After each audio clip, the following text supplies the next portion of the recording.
दोस्तों, कैसे हैं आप सभी।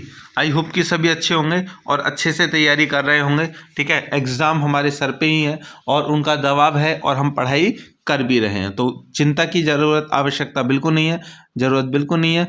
पढ़ते रहिए, हम निश्चित ही आपको अच्छे नंबर से पास कराने वाले हैं। अगर अब से पहले भी आपने नहीं पढ़ा है तो कोई टेंशन नहीं है, अभी पढ़ लीजिए, समय है। चलिए तो स्टार्ट करते हैं आज का क्वेश्चन। आज का क्वेश्चन है प्रशासनिक विधि के स्रोत, कार्य एवं महत्वपूर्ण चीजों को पूर्णतः स्पष्ट कीजिए। ठीक है, प्रशासनिक विधि के स्रोत इंपॉर्टेंट क्वेश्चन है, लॉन्ग में भी आ सकता है और शॉर्ट में भी आ सकता है। ठीक है, तो चलिए स्टार्ट करते हैं। प्रशासनिक विधि के स्रोत। प्रशासनिक विधि आपको पता है ना, पहले प्रशासनिक विधि कहते हैं जो सरकार होती है। ठीक है, जो सरकार होती है उसी को हम प्रशासन कहते हैं, और उसकी जो जिन नियमों और रूलों के अंतर्गत वो कार्य करती है उनको बोलते हैं विधि। तो प्रशासनिक विधि के निम्नलिखित 7 प्रमुख स्रोत हैं। मतलब कि प्रशासनिक विधि जो है, प्रशासन के जो नियम कानून हैं वो कहाँ से मिलते हैं, वो कहाँ से प्राप्त होते हैं, कहाँ से बनते हैं, उनके ही बारे में पूछा जा रहा है। तो वो 7 जगह हैं, 7 पॉइंट हैं। ठीक है, सबसे पहला है संविधान, दूसरा है विधान, तीसरा अध्यादेश, चौथा प्रत्यायोजित विधान, पांचवा है न्यायिक निर्णय, छठा है समितियां की रिपोर्ट और सातवां है विधि सदृश प्रशासनिक विधान। सातों को पढ़ते हैं, बहुत ही इंपॉर्टेंट है। इन सातों को जानने के बाद में आप लॉन्ग शॉर्ट का कोई भी क्वेश्चन कर सकते हैं। और दोस्तों, इसमें जो ये 7 पॉइंट है ना, ये वेरी शॉर्ट में भी आ सकते हैं, इस वजह से इनको भी आप ध्यान में रख करके पढ़िएगा, बिल्कुल भी स्किप मत करना। चलिए, संविधान। चूंकि संविधान की सीमा के अंतर्गत संसद, कार्यपालिका और न्यायपालिका अपने अपने क्षेत्र में कार्य करने के लिए स्वतंत्र है। भारत में दुनिया का सबसे लंबा लिखित महान संविधान है, जो भूमि का सर्वोच्च कानून है। देश की कानूनी प्रणाली का आधार होने के नाते संविधान की शर्तें सभी विधायी और प्रशासनिक कार्यों को ओवरराइड करती हैं। मतलब कि जितने भी कानून, जितने भी नियम, जितने भी जो हक हैं वो मिलते हैं, वो सब कानून, सब जो हैं वो संविधान में लिखित होते हैं और उन्हीं के अकॉर्डिंग सबको मानना पड़ता है, क्योंकि संविधान ही सर्वोपरि है। ठीक है, दूसरा पॉइंट है हमारा विधान। विधायिका का सरल अर्थ व्यवस्था में नए नियमों और अध्यादेशों को बनाने या लागू करने के लिए कानून बनाना या अधिनियमित करना है। मतलब विधान का कार्यक्रम, विधा का जो कार्य होता है, विधायिका की जो ड्यूटी होती है वो होती है नए कानून बनाना और अध्यादेशों को लागू करना। इंग्लैंड में संसद को सर्वोच्च विधायी प्राधिकरण माना जाता है, जो कानून बनाता है और उन कानूनों को सर्वोच्च प्रशंसनीय माना जाता है।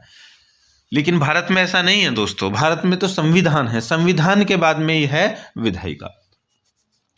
प्रत्यायोजित विधान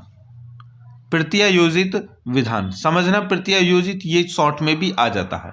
प्रत्यायोजित विधान एक ऐसी अभिव्यक्ति है जो बहुत से भ्रमों को समेटे हुए है।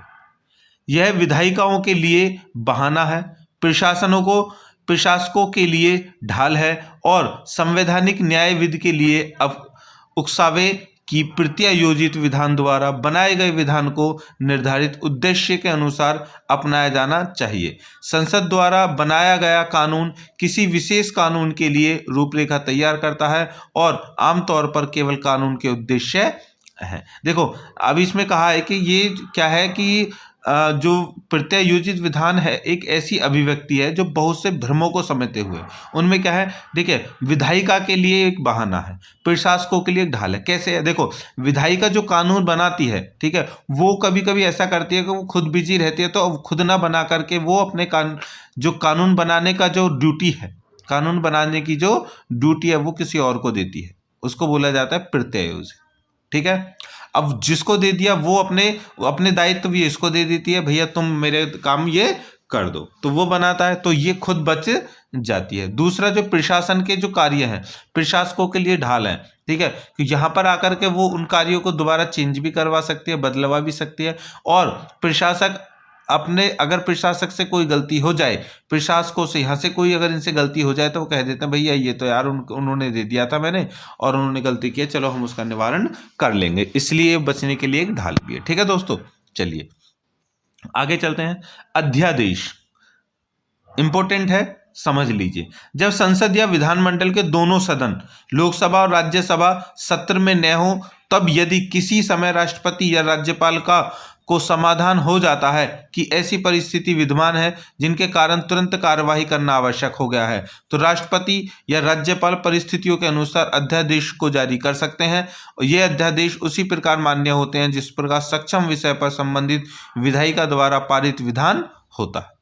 संविधान में यह अपेक्षित है कि जिस प्रकार राष्ट्रपति या राज्यपाल अध्यादेश केवल मंत्री परिषद के परामर्श पर ही हो जारी कर सकता है। देखिए अध्यादेश को मैं समझा दूं तुम्हें, जैसे कि सपोज नोट के किसी जगह पर हिंदू मुस्लिम लड़ाई हो गई, इससे बड़ा कोई मसला नहीं हो सकता, हिंदू मुस्लिम लड़ाई हो गई, अब ये मानने रहे इनकी मांग कुछ है इनकी मांग कुछ है, ऐसा कोई कानून भी नहीं है, तो संसद जो विधायिका है वहां पर कानून बनेंगे नहीं, क्योंकि संसद के दोनों जो पक्ष हैं, पक्ष ए और पक्ष बी, मतलब कि लोकसभा और राज्यसभा नहीं है, तो अब क्या करेगा, इनके ऊपर जो होता है राष्ट्रपति वो एक अध्यादेश जारी करेगा कि भाई इनको ये मान लेना चाहिए, ये काम कर लेना चाहिए, ये सहमति कर लेनी चाहिए, तो एक पत्र जारी करेगा कि उनका जो निवारण है वो अगर उनको निवारण कर सकता है तो एक पत्र जारी करेगा और वो विधि की तरह ही माना जाएगा और वो उनसे बोल दिया जाएगा ठीक है भी तुम्हारे लिए ये नया कानून बना है, तुम अब इसमें खुश हो तो इसको प्रॉब्लम को समाप्त करो, इसी को बोलते हैं अध्यादेश। ठीक है दोस्तों, चलिए भारतीय संविधान का अनुच्छेद 123 राष्ट्रपति की विधायी शक्तियों से संबंधित है। अनुच्छेद 213 राज्यपाल को संसद के विराम के दौरान नियम पारित करने की सम्मान शक्ति देता है, मतलब कि जो राज्यपाल है उसको संसद के, जब संसद नहीं बैठ रहा है या संसद कार्य के दौरान नहीं है, संसद छुट्टी पर है, किसी भी कंडीशन में है, तो उस समय राज्यपाल को अनुच्छेद 213 के अकॉर्डिंग उस सारे नियम मिल जाते हैं, सारी शक्तियां मिल जाती हैं और वो क्या कर सकता है, नियम बना सकता है। आगे है न्यायिक निर्णय, बहुत इंपॉर्टेंट है। देखिए न्यायिक निर्णय मतलब कि जब कोई हाई कोर्ट या कोई न्याय दे देती है, नई तरह से न्याय दे देती है, तो उसी को क्या बना दिया जाता है, निर्णय बना दिया जाता है। जैसे मेनका गांधी बनाम भारत संघ AIR 1978 में उच्चतम न्यायालय ने नैसर्गिक प्राकृतिक न्याय को एक महान मानवीय तत्व माना है और इसका उद्देश्य प्रशासनिक कार्य में ऋजुता, न्याय लाना और न्याय सुनिश्चित करना है।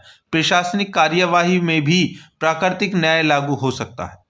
अब स्थिति यह है कि कानून राज्य पर भी उसी प्रकार लागू होता है जिस प्रकार एक सामान्य नागरिक पर होता है। यह बदलाव पश्चिमी बंगाल बनाम कलकत्ता नगर निगम AIR 1967 के निर्णय से हुआ था। ठीक है दोस्तों, मतलब कि ये दो एग्जाम्पल हैं जिनके कारण ऐसा हुआ था। अब आगे है ऑप्शन समितियों की रिपोर्ट। जब कोई विधेयक सदन में पुनः स्थापित किया जाता है तो उस पर बहस के समय प्रत्यायोजित विधान को सदन पटल पर रखने से तथा विधानमंडलों में अधीनस्थ उस समय पर जो मौजूद होते हैं विधान समिति द्वारा इस प्रकार के नियंत्रण से एक नए प्रकार के प्रशासन का प्रारंभ होता है।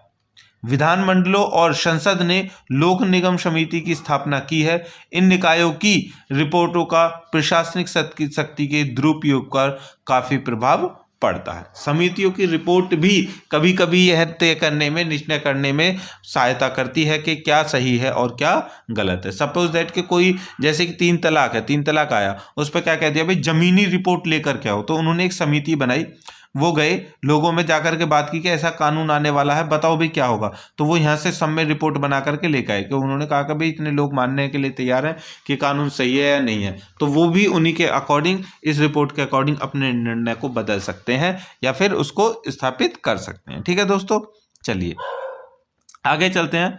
विधि सदृश प्रशासनिक विधान, सामाजिक, आर्थिक और राजनीतिक न्याय समाज के प्रत्येक वर्ग को सुलभ कराना राज्य को संवैधानिक निर्देश है। मतलब कि राज्य को निर्देश है भाई जितने भी तुम्हारे समाज में आर्थिक और राजनीतिक जो लोग हैं समाज में उनको अच्छा न्याय मिलना चाहिए।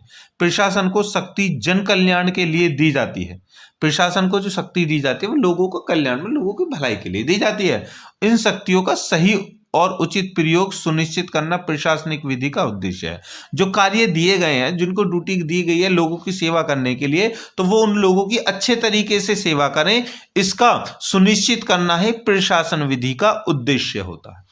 ऐसा नहीं है कि प्रशासन ने शक्तियां दे दी एक पुलिस वाले को, जाओ भाई जाकर के जितने भी ये लोग हैं, ठीक है, उन सभी को कंट्रोल करो, और वो उनको कंट्रोल कर रहा है, वो ऑलरेडी कंट्रोल में, लेकिन फिर भी वो अपनी शक्ति दिखा रहा है, देखो मैं कंट्रोल करने आया हूं। मतलब लोगों को कहा है भाई उनको बिठा दो, वो ऑलरेडी बैठे हैं, फिर भी डंडा बजा रहा है, बैठो बैठो और बैठ जाओ। इस तरह से वो क्या कर रहा है, उनकी सहायता नहीं कर रहा है, वो उनके खिलाफ में यूज कर रहा है। तो ये भी देखना प्रशासन का कार्य है कि कोई भी जो वो है, इस तरह का जो लोग हैं, इस तरह की जो शक्ति जिनको प्राप्त है, वो अपने कार्य सही तरीके से कर रहे हैं या फिर नहीं। सरकारी शक्ति का विस्तार समय तथा परिस्थिति के अनुसार होता है। प्रशासन में भ्रष्टाचार को रोकने और जनता के कष्ट को मिटाने के लिए नवीन नियंत्रण तकनीक की खोज जारी है। मतलब कि जो भ्रष्टाचार होता है ना, वो प्रशासनिक जो लोग हैं वही तो करते हैं। ठीक है भाई, तुम्हारा काम नहीं हो रहा, कोई भी काम है भाई, हमें हमारा ये काम करना है, ठीक है, नहीं हो रहा। जैसे कि अब जैसे कोई जा रहा है गाड़ी लेकर के, उस पर लाइसेंस नहीं है, कुछ नहीं है, पुलिस ने पकड़ ले, ला भाई 100 का नोट दे, नहीं तेरे चालान काट देंगे।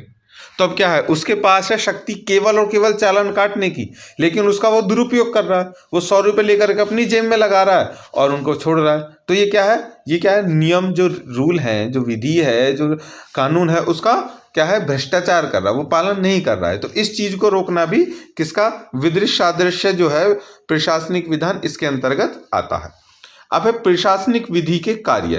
प्रशासनिक विधि के कार्य क्या हैं, उनको देख लेते हैं।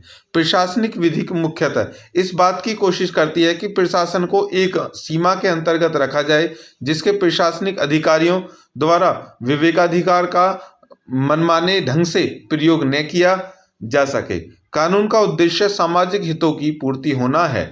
वह न तो प्रशासनिक अधिकारियों को अनुचित कार्य करने की प्रेरणा देता है, न ही जनता के लोक हित का उल्लंघन करने के लिए देता है। मतलब कि कोई भी प्रशासन है, प्रशासन देता है शक्तियां, जब भी तुम्हारे पास शक्तियां हैं तो उन शक्तियों को देता है इसलिए ताकि तुम लोग जन का कल्याण कर सको। अपने खुद के मतलब के लिए या फिर किसी के बहकावे में आकर किसी का फेवर लेकर के या फिर किसी के लिए अनैतिक कार्य करना या फिर अपनी ड्यूटी को दांव पर लगाना, अपनी ड्यूटी को ना निभाना, ये सब गलत है।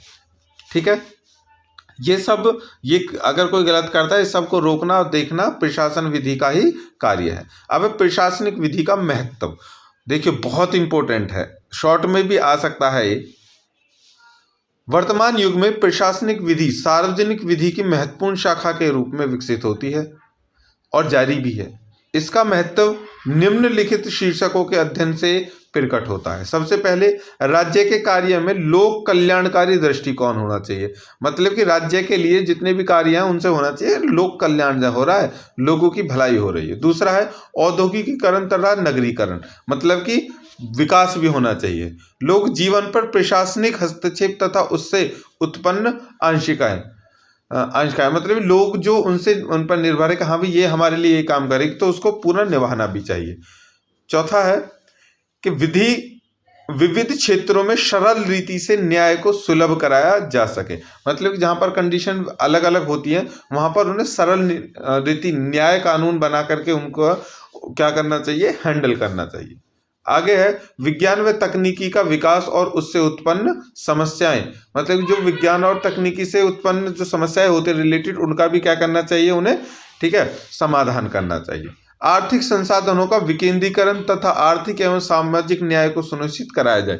मतलब कि जो आर्थिक संसाधन है, मतलब जैसे जो सरकारों को टैक्स मिलता है और कहाँ क्या पे करना है, किन किन चीज़ों का मूल्य क्या रखना है, ये सभी कार्य बहुत अच्छी तरीके से उन्हें करना चाहिए। विकेंद्रीकरण मतलब संसाधनों का जो विकेंद्रीकरण है उसको, और आर्थिक एवं सामाजिक न्याय को भी सुनिश्चित करना ही इसका कार्य होता है। ठीक है दोस्तों, तो आई होप कि आपको क्वेश्चन समझ में आ गया होगा। ठीक है, पेपर में आएगा तो आप इसको लॉन्ग में भी बना करके लिख सकते हैं और शॉर्ट में भी बना करके लिख सकते हैं। कुछ इसमें पहलू इंपॉर्टेंट है वो भी जो वेरी शॉर्ट में भी आ सकते हैं। इस दृष्टि से ये क्वेश्चन आपके लिए बहुत इंपॉर्टेंट हो जाता है। क्वेश्चन समझ में आ गया हो तो दोस्तों प्लीज़ वीडियो को लाइक कर दें, ठीक है, शेयर कर दें, और हमारे चैनल को जो नए हैं लोग देख रहे हैं वो सब्सक्राइब कर दें। मिलते हैं नई वीडियो के साथ, नए क्वेश्चन के साथ, तब तक के लिए बाय बाय।